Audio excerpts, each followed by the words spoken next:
Okay, Iko? Ja. Kannst du das Schlafzimmer saugen? Reinigung wird fortgesetzt.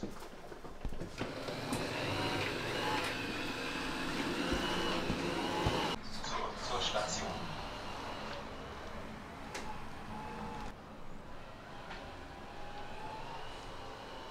Ihr wisst ja, wie chaotisch es bei uns zu Hause ist und mit 2 Katzen muss ich wirklich täglich saugen. Heute stelle ich euch den neuen Depot X11 Omni Zyklon vor. Er kann wirklich alles saugen, wischen und sogar selbstständig reinigen. Während der Depot im Arbeitsprozess zur Station zurückfährt, um das Wischtuch zu reinigen und das Wasser aufzufüllen, lädt er schnell auf. In 3 Minuten um ganze 6%. Dank der Powerboost Technologie kann er nämlich bis zu 1000 Quadratmeter an einem Stück reinigen. Der Osmo Roller 2.0 sorgt für tiefenreines Wischen, auch an den Kanten. Kein Dreck bleibt liegen, sogar eingetrockneter Kaffee oder Staub am Rand ist kein Problem. Dank der Saugleistung von 19.500 Pascal und einem Luftstrom von 18 Liter die Sekunde bleibt nichts liegen. Haare, Brotkrümel, Katzenstreu, alles wird mühelos aufgesaugt. Die Dockstation ist transparent und kommt ohne Beutel aus. Das spart nicht nur Geld, sondern ist auch noch umweltfreundlich.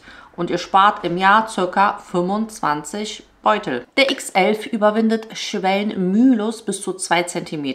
So kommt er problemlos von einem Raum zum nächsten. Und Agent Hiko hört auf meine Stimme, merkt sich meine Präferenzen und passt die Reinigung automatisch an. Einfach sagen, wo er nicht reinigen soll oder wo er reinigen soll und fertig. Wenn ihr auch so einen praktischen Helferlein für euch zu Hause haben wollt, den Link zum Depot X11 findet ihr wie immer unten in der Videobeschreibung. Also schaut da sehr gern vorbei. Wir gehen jetzt wieder auf die IFA dieses Jahr. Wir treffen uns einmal mit meinem Manager, der ist da. Und dann treffen wir uns mit ein paar Kooperationspartnern und schauen auch mal, was es wieder für coole neue Sachen gibt. This is a totally new definition of air frying because it's inside out stainless steel, and additionally inside it's totally has a total layer of ceramic. Staubpartikel aufnimmt. Ja. Das heißt, wenn du Staubsaugst, ich gucke jetzt auch direkt in die Zubereitung rein. Wir haben hier die Schritte von oben nach unten aufgeführt. Das heißt, ich kann einmal schnell auf das Rezept durchgucken.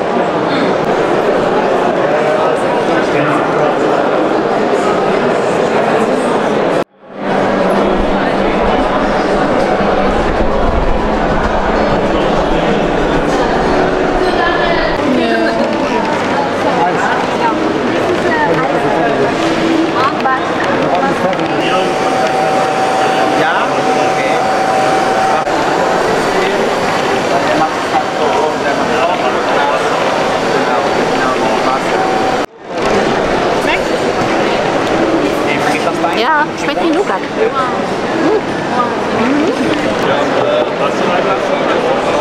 Mag ich auch. Das mag ich nur. Oh mein Gott. Ich will das haben.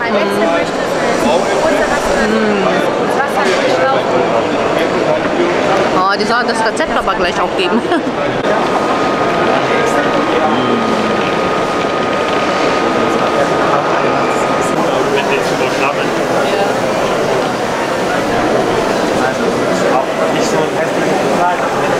Oh, das sieht so schön weil aus. Mit das dem umhüllt Holz. alle Lebensmittel, die du da drin kaufst. Ja. Das toll aus. Auch das Grün ist nicht hässlich, weil das kannst du perfekt im Garten lassen.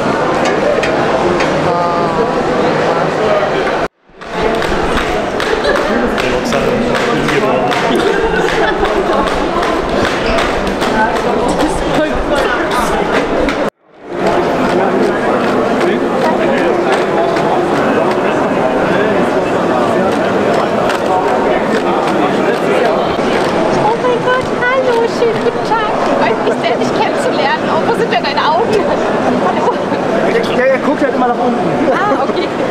Hallo. Ich trampel noch ein bisschen.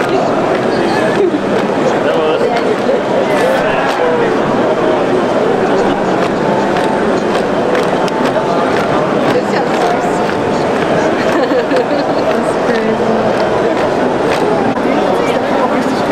Da kannst du ihn mal einmal rennen lassen.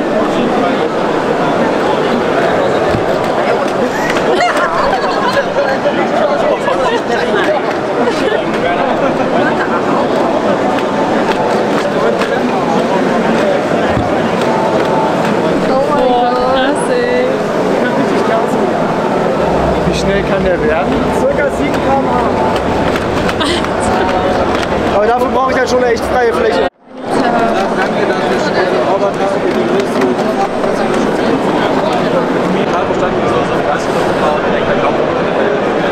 Das war richtig laut.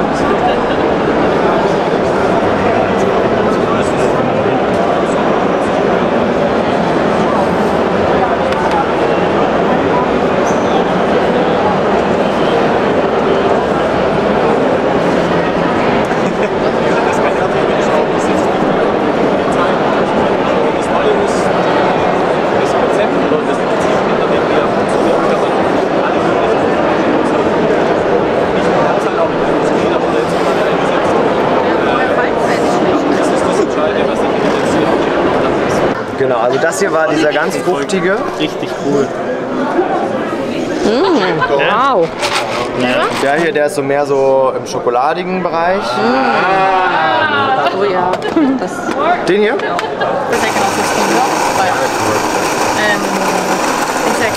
Und dann hast du halt hier so einen schönen cremigen Milchschaum. Eins halt hier. Leider nicht so. Ein gut kleiner Gesicht, um ausfällig zu werden. Richtig in den Sitz reinpressen. So, machen wir mal die Jacke richtig zu.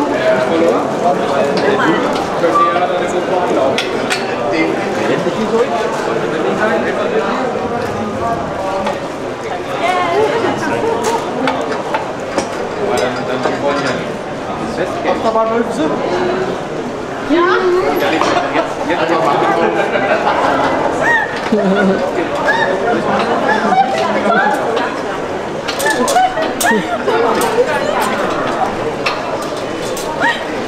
Nicht so cool. Danke.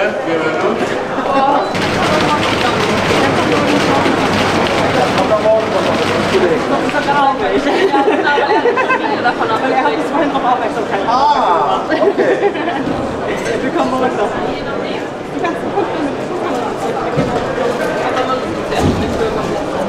Yes, you.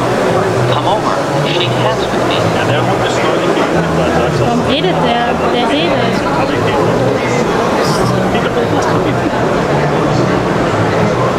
Ladies and gentlemen, please have a seat.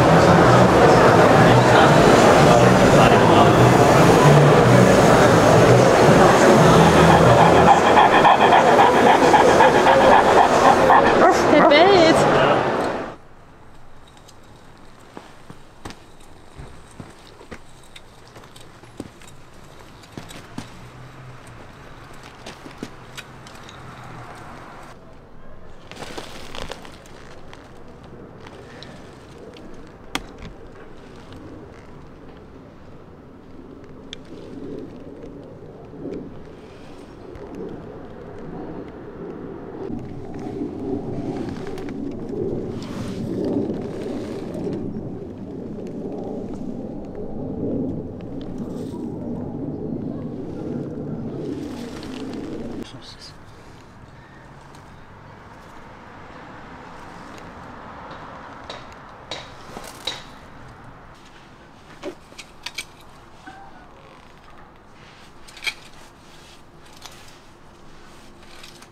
tarafından bölgede tabii olay yeri inceleme ekipleri tarafından da raporlar hazırlanıyor. Burada bu noktada dediğim gibi çok fazla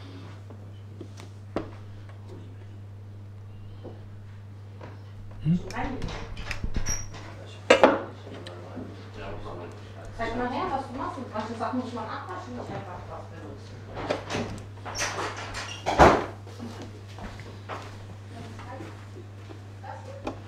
Schaut mal, wir haben unser Gemüse so gut wie abgeerntet und zum Beispiel, das sollten eigentlich rote Spitzpaprika sein, die waren noch grün und der Tipp von meiner Mama war einfach mit den Äpfeln die dazu packen und schaut, seht ihr, hier ist noch ein bisschen grün, aber das reicht schon.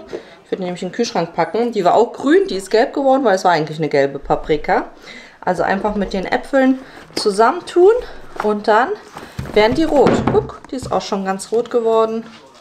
Packe ich in den Kühlschrank. Kontrolliere gerade.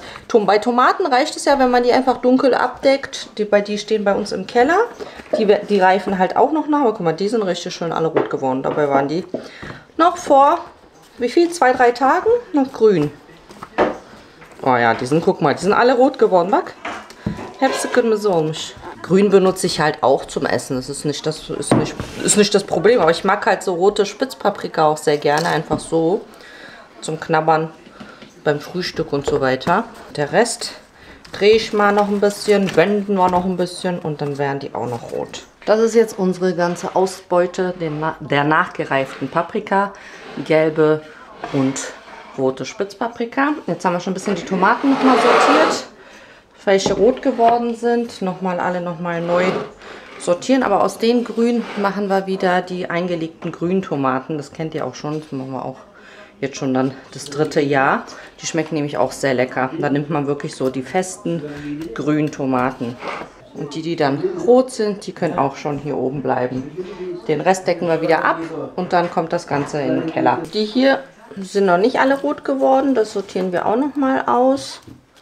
Und dann wieder zu, aber die hier zum Beispiel sind jetzt alle rot geworden. So, das sind hier zum Beispiel schwarze Tomaten. Also die sind halt wirklich so fast schwarz, also so schon leicht rötlich. Ne? Sieht man, die oberen sind schon nachgereift. Da unten sind noch ein bisschen die dunklen. Die müssen noch nachreifen, müssen wir alles mal immer sortieren und dann, was ready ist, wegnehmen und den Rest wieder zudecken. Und ab in den Keller zum weiter nachreifen.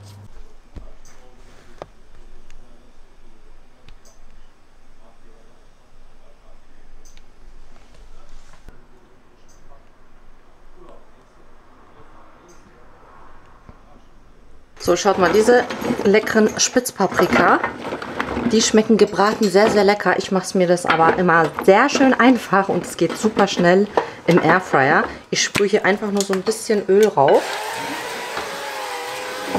Und dann ab in den Airfryer.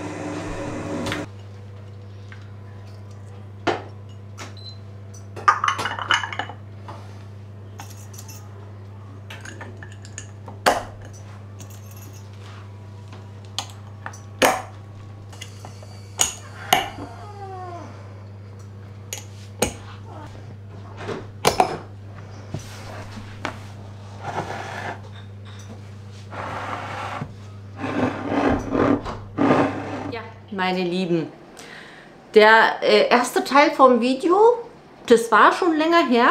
Vielleicht ist es euch aufgefallen, vor allem so die Gemüseernte und so weiter. Aber ja, ich wollte die Aufnahmen nicht verwerfen. Dazwischen war schon eine längere Pause. Ich habe euch ja schon im gestrigen Video kurz gesagt, ja, dass es mir leid tut, dass so lange keine Videos kamen. Aber ja, mir ging es halt gesundheitlich nicht so gut. Und jetzt geht es langsam voran, aber ich werde euch da nächste oder übernächste Woche mal ein bisschen genauer nochmal was darüber erzählen. Und ja, dann war halt auch noch unser Sohn im Krankenhaus. Das war halt auch nicht so schön. Da macht man sich auch als Eltern eben immer viele Sorgen. Ich bin gerade super müde. Ich wundert, ich bin gerade so, ich war so kurz vorm Einschlafen und dann ist mir noch eingefallen, dass ich hier noch, ja, dass wir euch abfilmen wollte, noch ein bisschen reden, weil ich da in den anderen Teilen ja gar nicht mit euch geredet habe. Deswegen, ja, wollte ich noch mal kurz mit euch quatschen, aber nicht wundern, meine Augen sind gerade so, gerade so diese, kennt ihr diese Nachmittagsmüdigkeit, wenn die einen so richtig reinkickt? Muss ich mir ein Käffchen machen. Auf jeden Fall, das letzte war ja jetzt mit den ganzen, ne, Hikmet hat alles abgeerntet, so zum Thema Garten. Ja, hat Hikmet jetzt alles abgeerntet. Ihr hattet auch gesehen, der hat hier so ein bisschen noch Wintergemüse eingepflanzt. Ja, mal gucken, ob wir dann noch ein bisschen was ja, über den Winter an Gemüse oder sowas haben. Aber ja, dieses Jahr hatten wir jetzt nicht so viel wie letztes Jahr. Also ich habe jetzt nicht wirklich Sachen so eingelegt oder so. Das war halt so genau richtig zum Verzehr für uns, sage ich mal. Ne? Letztes Jahr hatten wir ja wirklich so eine riesen Ernte, wo ich Sachen eingekocht und mehr eingelegt habe und so weiter. Aber ja, hat trotzdem gut geklappt. Da war ja Hikmet ja eine Zeit lang ab und zu in der Türkei und so weiter bei seinen Eltern. Und deswegen, ja, hat das Ganze so mit dem Garten nicht so manchen, also hat nicht alles so geklappt, wie er sich das vorgestellt hätte. Aber Alhamdulillah, Wir sind über jedes Gemüse, was aus unserem Garten kommt, immer sehr, sehr happy und dankbar. Das ist halt schön, wenn man die Möglichkeit hat. Ja, und ansonsten, wie gesagt, ich weiß gar nicht, ob ich euch das hier mal erzählt hatte. Und zwar hatte unser Adem im Alter zwischen 3 und 6 Jahren öfters Probleme gehabt. Und zwar war das so, das war richtig schlimm. Also das war ja das erste Mal, als er das hatte, da hat er Blut gespuckt gehabt, also Blut erbrochen gehabt. Und das war für das Kleinkindalter, der war noch ganz klein und in der Kita, und es war auch so die Zeit, wo immer Magen-Darm-Virus war. Und wir dachten, ja, ne, das Kind bricht und so weiter, Magen-Darm-Virus, aber ich hatte das, ich war schon so Expertin im Magen-Darm-Virus. Ja, ich wusste sofort so, auf was ich achten muss, auf Schonkost und so weiter, und hat das immer direkt funktioniert. Aber er hat einfach nicht aufgehört zu brechen. Egal, hat er nur einen Schluck Wasser getrunken, hat er gebrochen. Und dann plötzlich hatten wir geguckt und dann war sein Erbrochenes, war halt wirklich immer nur so Flüssigkeit, obwohl er nichts bei sich behalten konnte, und das war halt so richtig dunkel. Also es sah aus damit so wie Cola. Und wir dann nur so, hä? Und dann sind wir, ich glaube, weil das auch ein Wochenende war, dann ins Krankenhaus gefahren. Und dann haben wir dem Arzt das gesagt, so und so. Und dann meinte, ja, halt Magen-Darm-Virus. Und ich, ne, wie man so ist, es ist wirklich, ich habe wirklich das richtig gemerkt, und erzähle ich euch auch gleich nochmal. Es macht wirklich so einen Unterschied, wenn man als Eltern, man muss schon wirklich so selber mit so vielen Sachen schon zum Arzt gehen, also schon Bescheid sagen, so als wenn du schon selber die Diagnose hast, damit die da, sag ich mal, sich drum kümmern, weil die sehen halt etwas und dann ist immer so deren erster Eindruck, naja, das ist das und das, ne? Und dann meinte ich, ich kenne Magen-Darm-Virus und es kommt mir nicht vor wie Magen-Darm-Virus, weil ich habe das eigentlich immer relativ schnell im Griff, aber er spuckt halt seit so vielen Tagen schon, und ich sage, und warum sieht das aus wie Coca-Cola?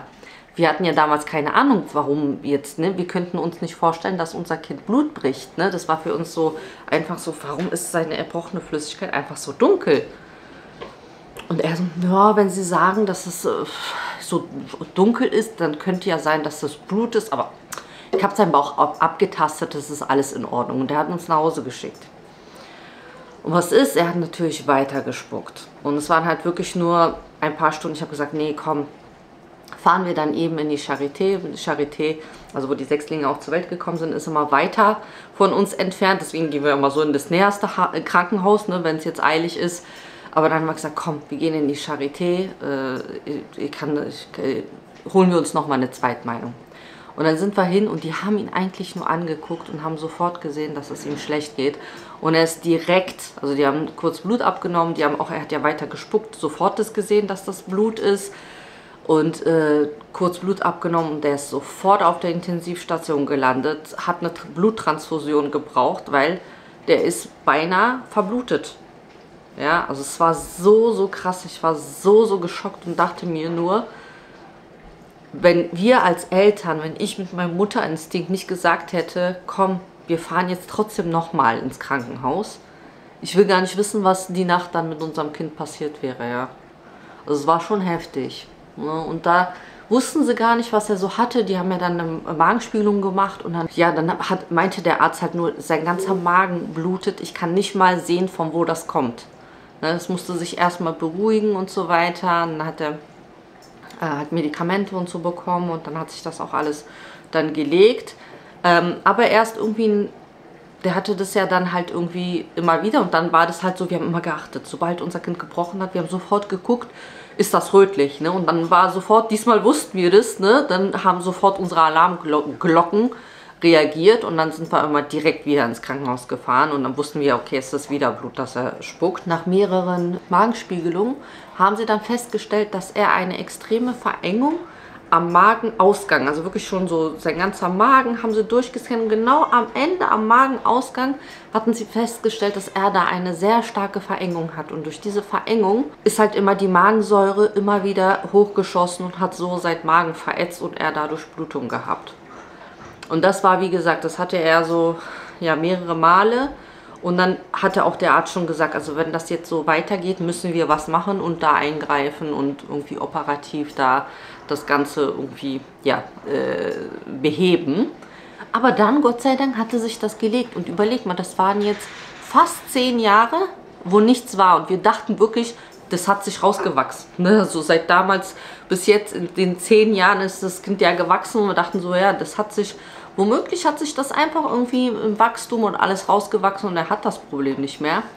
Und was ist? Er hat letztens halt, ja, erbrochen und so weiter und wir dachten, okay, weil sein Bruder, die hatten ja Praktikum und der eine Bruder hat in der Kita das Praktikum gehabt und dem ging es auch einen Tag nicht so gut und der hatte auch sich übergeben, dachte, oh, okay, jetzt hast du aus der Kita hier Magen-Darm-Virus nach Hause gebracht und dachten, okay, jetzt hat es ihn auch erwischt. Und dann aber war das auch wieder tagelang und dann dachte ich so, oh, warum geht es ihm denn nicht besser? Und dann wollten wir ihn schon zum Arzt fahren und auf einmal ging es ihm urplötzlich so schlecht und er hat angefangen Blut zu spucken.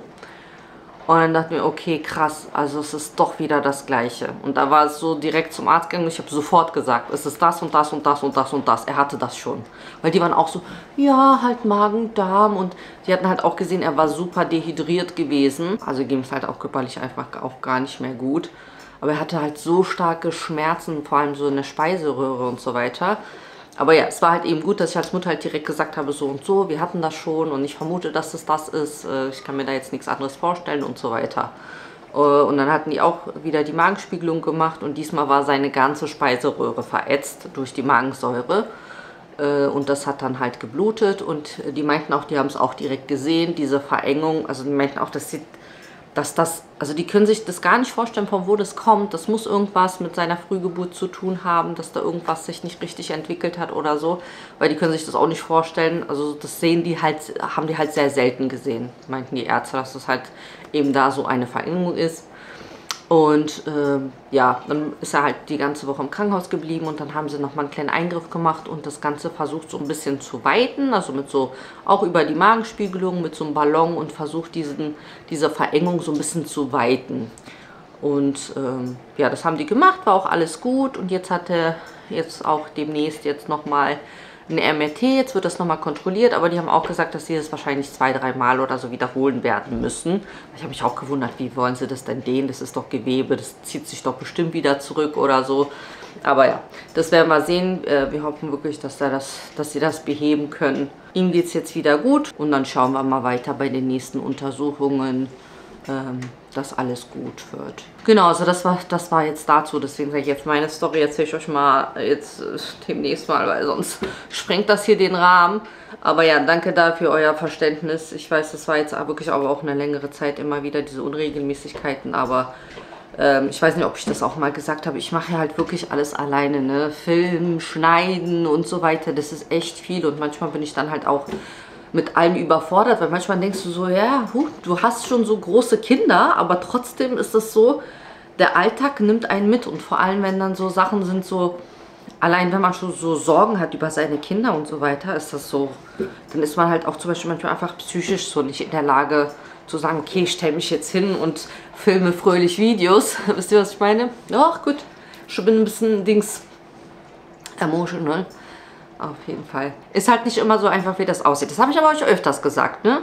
Also lasst euch nicht immer täuschen, so von ja, Creatoren, die Videos produzieren. Ne? Man stellt bewusst eine Kamera auf, bewusst filmt man bestimmte Momente und andere wieder nicht. Und ja, es gibt eben auch Dinge, die hält man privat. Ich danke euch da auf jeden Fall für eure Geduld und euer Verständnis dafür. Und ich habe euch schon gestern gesagt, ich werde euch jetzt ein bisschen bombardieren.